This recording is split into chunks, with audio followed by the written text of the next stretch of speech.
सेवाने नमस्कार है। मेरो बुबु युट्युब च्यानलमा हजुरहरूलाई स्वागत जनाउँदै 13 दिनको है लामो यो दिल्ली यात्रापछि यसो फ्रेस हुनका लागि है घरमा साह्रै अल्छी लागेर म चाहिँ यसो माथि हाम्रो गाउँदेखि निकै माथि हाम्रो एउटा जोतेन डाँडा भन्ने एउटा ठाउँ छ है।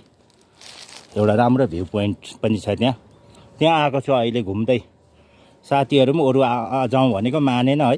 भन्दा म एक्लै छु अहिले चाहिँ। र अब दिल्लीको त्यो कोलाहल है मा चाहिँ हामीलाई अलिकति दिमाग बिग्रेको जस्तो। अब म चाहिँ त्यति साह्रो म चाहिँ सहर बजार चाहिँ मलाई त्यस्तो मन पर्दैन हो।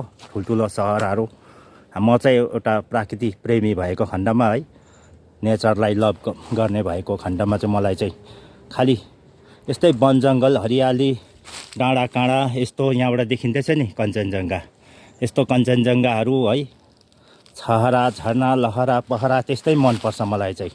र म चाहिँ लगातार घरमा हिजो एकछिन रेस्ट गरेर आइहालेको नि जङ्गल घुम्नु।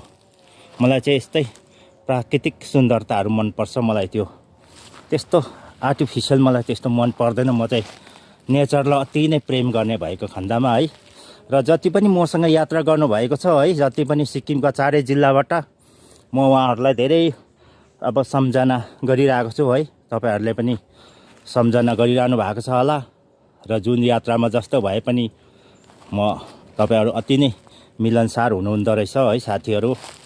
र मेरो यो युट्युब हेर्नु हुँदैछ भने तपाईँहरू सबैलाई मेरो आन्तरिक हृदयबाट धेरै धेरै न्यानो सम्झनाहरू छँदैछ है। र और मेरा जितना भी नागालैंड आसाम मणिपुर का दोस्त है उसको भी मैं समझ रहा हूँ। और मेरे बुबु यूट्यूब चैनल की तरफ से आप लोगों को भी, जिसने भी मेरी बुबु यूट्यूब चैनल को आपने सपोर्ट किया दिल्ली में, वो सभी के लिए मैं अपने बुबु यूट्यूब चैनल की तरफ से धन्यवाद देना चाहता हूँ। और मेरे ये बुबु यूट्यूब सदा देखने की मैं अपील भी करना चाहता हूँ, अनुरोध भी करना चाहता हूँ। र यसरी है दिल्ली यात्रामा हाम्रो धेरै राम्रो भयो। र म चाहिँ आज चाहिँ माथि आएको छु डाँडामा। र म तपाईँहरूलाई यो हाम्रो गाउँको यो डाँडाको भ्यूहरू देखाउँछु है। ल हेर्नुहोस् राम्रो अन्तिमसम्म। यो जुन चाहिँ लेफ्ट साइड छ त्यसबाट चाहिँ तपाईँको सबै देखिन्छ यो गान्तोकको एरिया, जुन चाहिँ माथिको व्हाइट हल, देउराली, छिटेन गुम्पा र अलिक यो रुखले छेलेको छ। नभए 5 माइल 2 माइल देखिन्छ। र योबाट चाहिँ यसरी राम्रो देखिन्छ कञ्चनजङ्घा। हेर्नुहोस् त आजको दिन पनि खुल्ला छ है। अहिले जुन चाहिँ खिच्दै गरेको चाहिँ दाहिने तर्फको है आसाम लिञ्चे गैरीगाउँ यो साइड नाम्चेबुङ क्षेत्र पर्छ। यो चाहिँ पाक्किम एयरपोर्ट पनि देख्दैछ, पाक्किमको डाँडा काँडा है। र यो बाटो यसरी गयो भने चाहिँ केदी पुगिन्छ। यो चाहिँ तपाईँको राइट साइड पर्छ हाम्रो गाउँदेखि। यता चाहिँ मैले फेरि अलिक मुनि आएर खिच्दैछु। यो चाहिँ तपाईँको 2 माइल 3 माइल 5 माइल पर्छ यो उँभो। छङ्गु जाने बाटो हो यो चाहिँ। आज चाहिँ यसरी खुल्ला आकाश छ, एकदम काहीँ पनि बादलहरू छैन है। मजाले घाम लागिरहेको छ। म जाँदैछु यस्तै एक रन चाहिँ लगाएर जाने नि। यहाँबाट घुम्ने जग्गा त थुप्रो छ कि, अब 2 जग्गा मात्रै जान्छु। तर म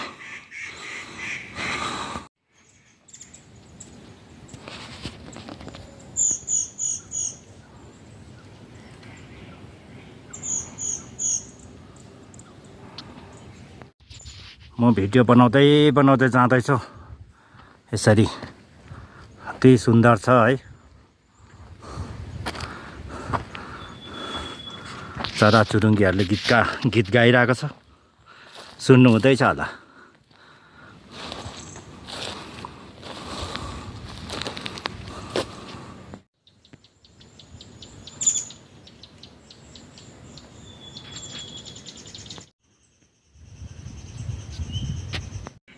अघिको डाँडाभन्दा म अलिकति माथि लम्किसकेको छु। म तपाईँहरूले यो अर्को यसलाई चाहिँ गोनामको फेदी भन्छ। गोनाम चाहिँ यहाँदेखि माथिल्लो डाँडा हो। म आज गोनाम डाँडा जाँदिनँ। र मुनि फेदीबाटै मैले तपाईँहरूलाई यो भिडियो बनाएर देखाउँदैछु है। यस्तो चाहिँ यो चाहिँ कञ्चनजङ्घा देखिन्छ पुरा। यो उताको पुरै हाम्रो गान्तोकको शिर व्हाइट हलहरू देखिँदैछ है। देउराली पनि देखिँदैछ, एसेम्ब्ली पनि देखिँदैछ अलिअलि, एसेम्ब्ली हाउस।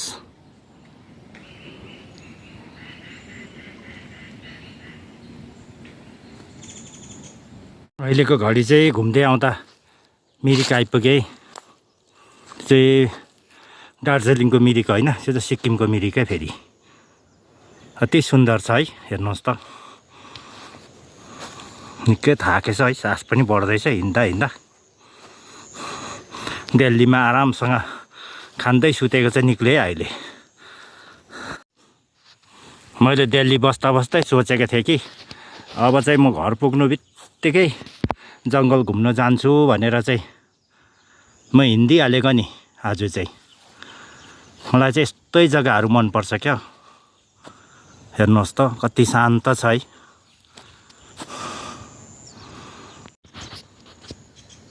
हेर्नुहोस् है कस्तो सुन्दर छ है। हामी राईहरू त अझै है प्राकृतिकबाटै सृष्टि भएको भन्छ है। यसैले होला हामी नेचरसँग अति नै नजिक हुन्छौँ जहिले पनि। मलाई त त्यस्तो ठुल्ठुलो सहर है, गाडी बङ्गला केही मन पर्दैन। यस्तै हरियाली है, वन जङ्गल शान्ति होस् जहाँ, त्यस्तै मनपर्छ मलाई चाहिँ। हजुरहरूलाई चाहिँ कस्तो लाग्छ अवश्य कमेन्ट गर्नुहोस् है। र यो माथि चाहिँ अलिअलि खनिएको देखिँदैछ, यो चाहिँ केदी जाने हो। यो बाटोबाट भएर चाहिँ हामी यकथोक जान्छौँ, जहाँ सिक्किमको तिनै जातिहरूको अति नै पवित्र स्थान है यकथोक छ। अर्को पालि जाँदैछौँ हामी। अब यो 1 महिना बादमा हामी गयौँ भने अवश्य हजुरलाई म है भ्लग बनाएर देखाउने छु। र म यता हिँडेर जाँदैछु है। यस्तो जग्गा छ यो मिरिक भन्ने, अति नै सुन्दर। बेला बेला यहाँ हाम्रो गाउँकोहरू पिकनिक खानु पनि आउँछ है, वनभोज भन्छ। यो चाहिँ गाई गोठ हो। अहिले चाहिँ यहाँ चाहिँ गोठ छैन। यो चाहिँ बर्खे गोठ हो। यो चाहिँ बर्खामा मात्रै राख्छ। हिउँदोमा चाहिँ अब तपाईँको घाँस र पानीको जहाँ सुविधा हुन्छ त्यहाँ लगेर जान्छ है। अब म यहाँदेखि फर्किन्छु। मेरो जुन गन्तव्य थियो त्यो चाहिँ सकियो। अब यहाँदेखि पनि छ नि घुम्ने जग्गा त थुप्रै कि, तर अब म नजाने, रात पर्न आँट्यो है। घरमा छिटो पुग्नुपर्छ। जुन चाहिँ मिरिक चौर थियो त्यो चौर भएर फेरि म फर्किँदैछु।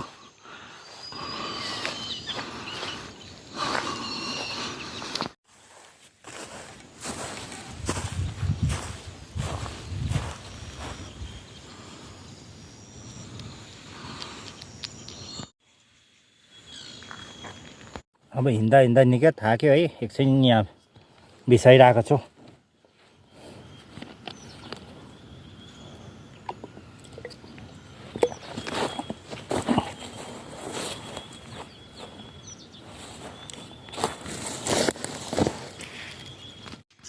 सुन्नुहोस् है, चराहरूले है आफ्नो आफ्नो गीतहरू गाइरहेको छ।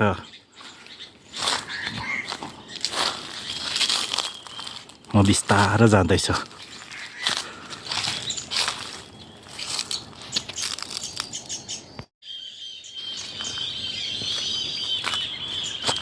सुन्नु हुँदै होला नि, हाम्रो सिक्किममा चाहिँ, हाम्रो गाउँमा चाहिँ अब प्रशस्त मात्रामा चराचुरुङ्गी पनि पाइन्छ है। यहाँ त त्यो बर्ड सेन्चुरी बनाउँदा पनि हुन्छ तपाईँको। अन्त हाम्रो गाउँको मान्छे चाहिँ यति याद राम्रो छ कि यहाँको अब चराचुरुङ्गीहरू है केही पनि मार्दैन अहिले चाहिँ। अब उहिले नै थियो त्यो जमाना, अहिले चाहिँ एकदमै राख्छ। यहाँ चाहिँ नाना किसिम, यहाँ त अहिले धेरै बर्डिङ गर्ने है तपाईँहरूको टुरिज्मकोहरू मान्छेहरू पनि आउँछ अहिले यहाँ। अब यस्तो मजाले चराहरू छ। हजारौँ किसिमको चराचुरुङ्गी पाइन्छ यहाँ त। यो है हाम्रो गाउँको यो फरेस्टमा चाहिँ संसारमा विलुप्त भइसकेको है चराचुरुङ्गीहरू पनि यहाँ पाइन्छ है। धेरैवटा स्टेटबाट आएर यहाँ रिसर्च पनि गरिसकेको छ यो जङ्गलमा। र यहाँ कुनै पनि चराचुरुङ्गीलाई मार्नु या कुनै प्रकारको हानि पुर्याउन पाइँदैन है। यसमा चाहिँ ठुलो तपाईँहरूले कानुनलाई हातमा लिएको जस्तो हुन्छ। र यहाँ मार्न पाइँदैन, एकदमै यहाँको वन जङ्गल र चराचुरुङ्गीलाई चाहिँ गाउँलेले नै सुरक्षा गरेर राखेको छ है अहिले। र अहिले यहाँ धेरैवटा स्टेटबाट पर्यटकहरू पनि आएर यहाँको लाभ उठाइसकेको छ। हजुरहरू पनि आएर है यो हाम्रो गाउँको वन जङ्गलको प्राकृतिक लाभ उठाउन चाहनुहुन्छ भने अवश्य सम्पर्क गर्नुहोला।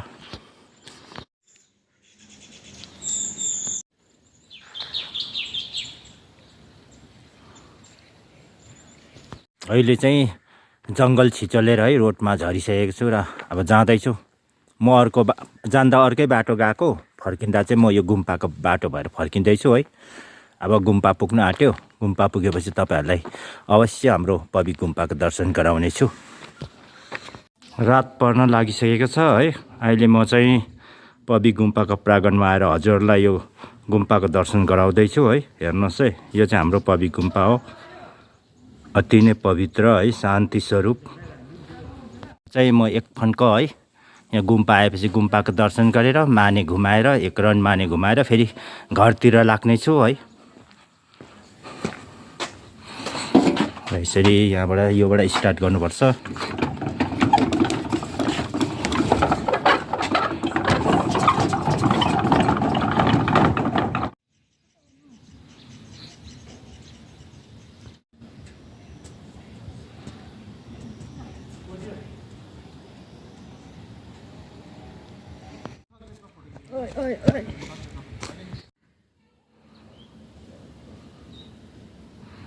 डाँडामा डुब्न लागेको घामले है रात परेको सङ्केत दिइसकेको छ।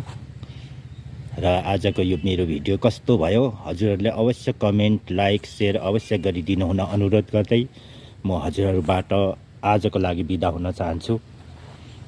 धन्यवाद।